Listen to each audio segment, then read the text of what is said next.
Just where it was needed, gleaming black as night, cloistered in injustice, dead in the eye of time.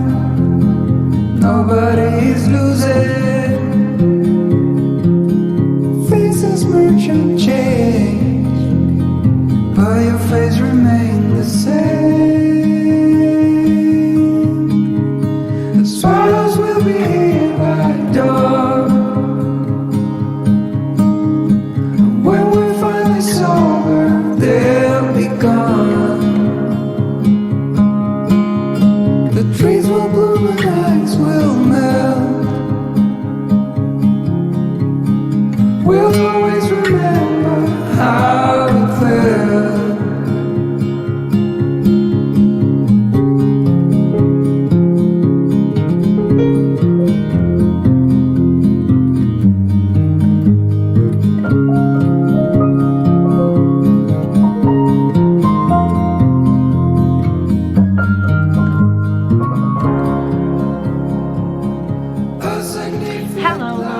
Okay, so we obviously went book shopping. By we, I mean me.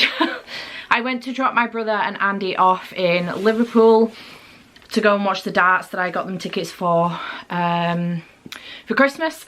And I thought while I was there, I would go to Forbidden Planet and Waterstones. Now, I wasn't going to go to Waterstones in the end because the weather's been awful today. It's been trying to snow, but it's just been very, very cold and very, very damp.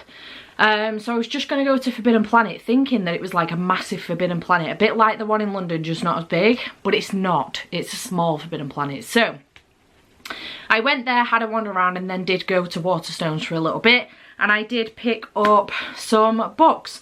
So I got 3 from Forbidden Planet and 3 from Waterstones, and I'm going to go through them with you now ever so quickly because I don't have long left of the sprint that I'm currently in, 10 minutes. So let's go through these. I did get Over the Woodward Wall by a Deborah Barker, which is Shauna Maguire.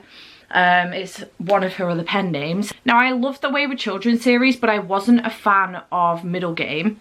However, I do think that I want to give this little other novella series a go that she's got going on. I think there's 3 out in this series so far, and I am intrigued by it. So this is following Avery, who's an exceptional child. Everything he does is precise, from the way he washes his face in the morning to the way he completes his homework without complaint, without fuss, without prompt. Zib is also an exceptional child because all the children are in their own ways. But where everything Avery does and is can be measured, nothing Zib does can possibly be predicted, except for the fact that she can always be relied upon to be unpredictable. They live on the same street, they live in different worlds. On an unplanned detour from home to school one morning, Avery and Zib find themselves climbing over a stone wall into the up and under, an impossible land filled with mystery, adventure and the strangest creatures. And they must find themselves and each other if they are also to find their way out and back to their own lives. It sounds very intriguing, and I do love myself a novella series. So I did get this one from Forbidden Planet. I also got Whisper Down the Lane by Clay McLeod Chapman. I think that's how you pronounce his name, I'm not sure. This is a suspenseful tale of paranoia that will keep readers riveted until the last surprise is sprung. So we're following Richard, who doesn't have a past. Sean is a 5-year-old boy, and now 30 years later, someone is here to remind Richard that they remember what Sean did, and though Sean doesn't exist anymore, someone needs to pay the price for his lies. Sounds very intriguing. This is the second Clay Chapman book that I've got. I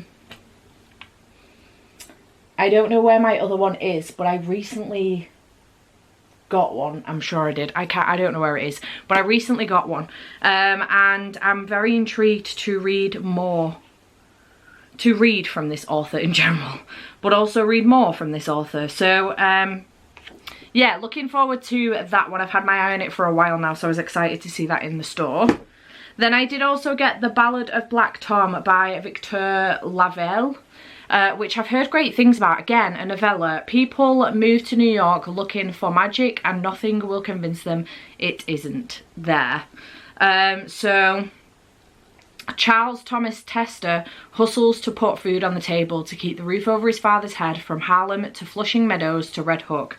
He knows what magic a suit can cast, the invisibility a guitar case can provide, and the curse written on his skin that attracts the eyes of the wealthy white folk and their cops. But when he delivers an occult book to a reclusive sorceress in the heart of Queens, Tom opens a door to a deeper realm of magic and earns the attention of things best left sleeping. A storm that might swallow the world is building in Brooklyn. Will Black Tom live to see it break? I've heard incredible things, so I did want to pick this one up as well once I saw it in the store. And then from Waterstones, I did get a couple of manga and also a novel. So the novel I got was Such a Quiet Place by Megan Miranda. I've been wanting to try Megan Miranda for a while now, and I fancied my chances with this one. Not everybody told the truth about that night. Welcome to Hollow's Edge, a picture-perfect neighbourhood where everyone has each other's backs. Until the night Brandon and Fiona Truitt were found dead. 2 years ago, Ruby Fletcher was convicted of murdering the Truitts. Now freed by mistrial, Ruby has returned to Hollow's Edge. But why would she come back? No one wants her there, least of all her old housemate, Harper Nash. As Ruby's return sends shockwaves through the community, it soon becomes clear that not everyone was honest about the night the Truitts died. When Harper begins to receive threatening notes, she realises she has to uncover the truth before someone else gets hurt. Someone like her. I've heard great things about Megan Miranda's writing, so I thought I would get this one. Do let me know if you've read from Megan Miranda before and you think there's somewhere else I should start, but I am intrigued by this one. Then I did get The Detective Is Already Dead, Volume 1, which is just a shorter manga. The dead detective and her assistant come to life in this manga adaptation. So I'm very, very intrigued by this one and I'm looking forward to giving it a go. It was just a random pickup, to be perfectly honest. But yeah, sounds interesting. And then I did also get Solo Leveling Volume 1, which is Jodie's fault entirely. So she said that this one was really, really good and I decided I wanted to give it a go. Based on the hit fantasy novel Experience, the webcomic that's captured the attention of millions in all of its full colour glory. I didn't know that this was a novel. Known as the weakest hunter of all mankind, E-rank hunter Jin Woo Sung's contribution to raids amounts to trying not to get killed.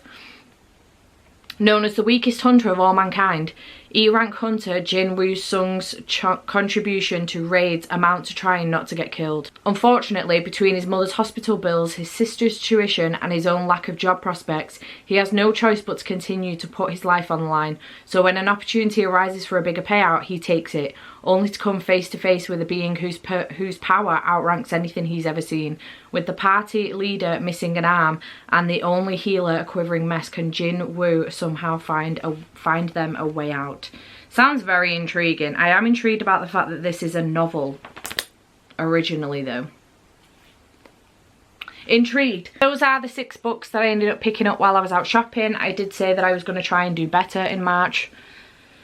That's not worked out, but I thought while I was in Liverpool, I haven't been out book shopping in Liverpool ever before, so I thought while I was there I would take advantage of the fact that I could nip into town and have a butcher's and go to 2 bookstores I've never been to before. The Waterstones in Liverpool is beautiful, by the way.